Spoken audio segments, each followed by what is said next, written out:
I am Maria B., the fitness doctor, and I am here to help you take back your life.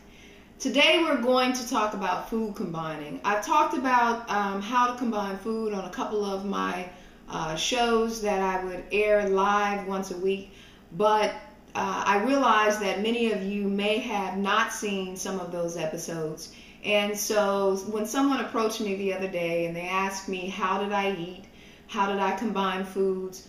What's one of the key elements in order to help maintain a flat stomach or to even obtain a flat stomach?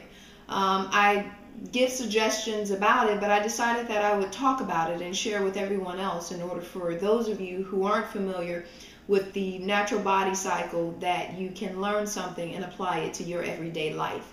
So the first thing that I want you to know is when it comes to proper food combining, the body cannot absorb and digest too many harsh foods at one sitting. And so what happens is when you combine too many of the foods that the acid will not break down all at the same time, then you're going to have an improper or thwarted digestive system, which therefore the liver is not going to break everything down and send everything to the proper places in order for you to get the nutrients.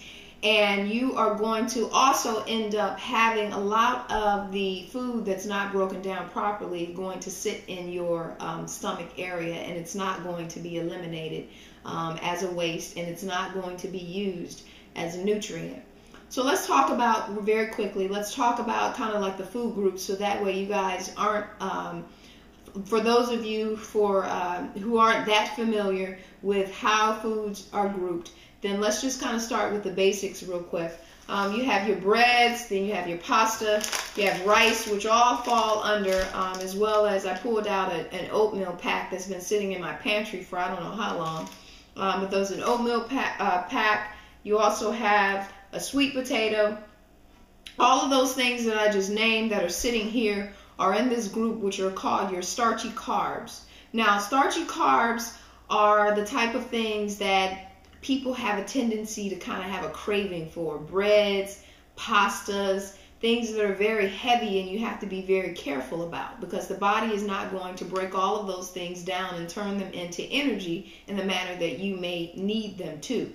All right, now we have, I pulled out a carton of eggs, and I also pulled out just kind of something that I would consider like, you know, you could either consider it as a fish, a meat, or a chicken. However you would visualize this to be, it's still going to all fall under kind of your meats, which is also your protein type group.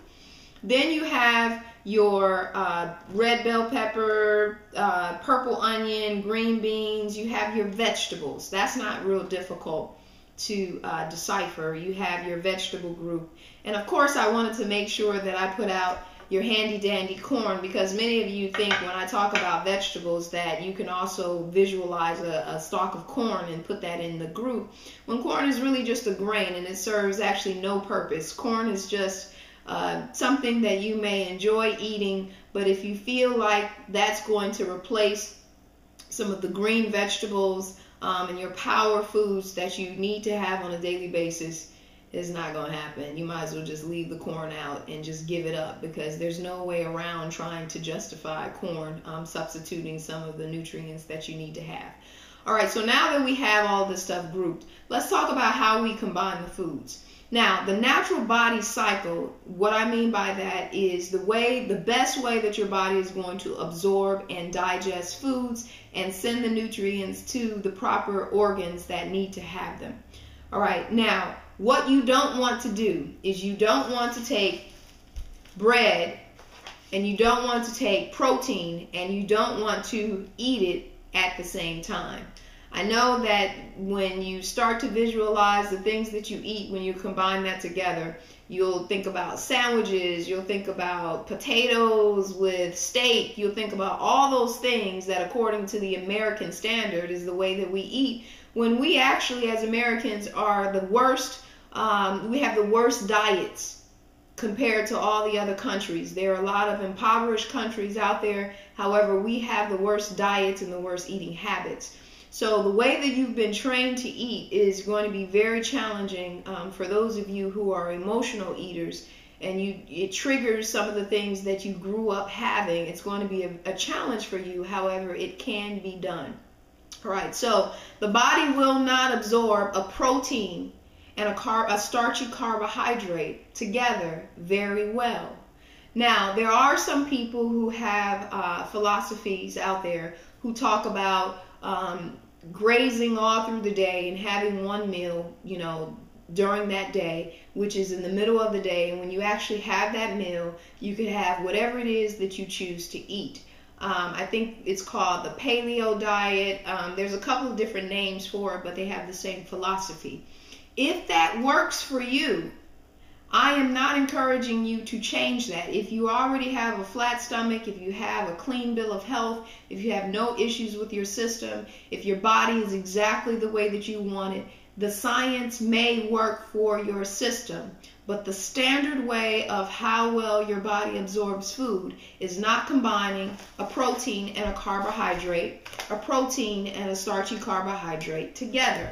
The best way to eat when you combine foods is to take a vegetable, preferably a green vegetable or something that has color. So you see green beans here. I also put a red pepper, a purple onion. I put broccoli here. You could have a salad, or you can mix some of these things up with your green beans. The point to having all of this here is that the body needs these nutrients on a daily basis if you decide to leave anything else out. Now, everything serves its purpose. Starchy carbs will give you energy, all right? But when you are not as active as you need to have those starchy carbs, they are going to be stored as fat, and that therefore will create obesity, okay? So it's real simple. You have your starchy carbs, or anything that is pretty much like a concentrated food, something that has to be transformed out of its natural state. You do not combine more than one of those items together. So in other words, you have to make a choice. You're going to either choose that you're going to do some sort of pasta or bread or something like that along with vegetables, or you're going to choose to get a protein in along with vegetables. But this right here is the headquarters. All right, so you can include this with everything. It's the reason why even with the, not the Jenny Craig, but the Weight Watchers diet, that when you go through the book, you look at the point system, there's 0 points for most green vegetables because you can consume those things all day long, and that is typically what we should be grazing on. Now, one thing that I failed to have out here is fruit. Let's talk about fruit. You typically, the rule is that you do not combine fruit with anything. Fruit should be eaten by itself. And the reason why I'm saying this to you is because the acid that's released from the body in order to break down food is not the same acid that needs to be released in order to break down everything else. So when you decide to combine so many different types of foods together, it confuses your system and it doesn't know what to break down. So it's going to typically go and try to break down the most difficult thing. Now, usually it will go for a concentrated food, which is something that's been cooked, right? And typically when you cook things, you're either cooking some form of meat, or you also would be cooking, preparing rice or doing some sort of pasta. If it has more than one to break down, how is it going to know how to break down all of that at one time? So I hope I simplified this philosophy for you in order to understand it. I will continue to post more information in order to give you just a spoonful at a time.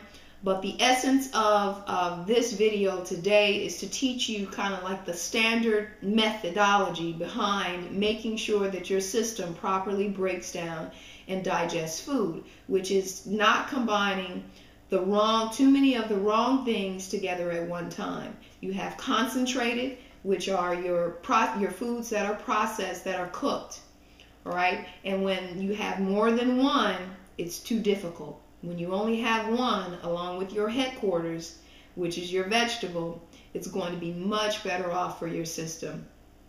I am Maria B, the fitness doctor. That is my quick health and fitness tip for you today. Remember, if you have questions, be sure to go to my YouTube page and subscribe so that way you can reach me. You can also find me on all of the social sites, Facebook, Twitter under Maria B or Maria B TV. Also, be sure to go to my website, www.mariab.com, and make sure you sign up for the newsletter. You don't want to miss out on all the world news, health and fitness, and information that the news and the media will not tell you. I am Maria B, the fitness doctor, and I am here to help you take back your life. Next time.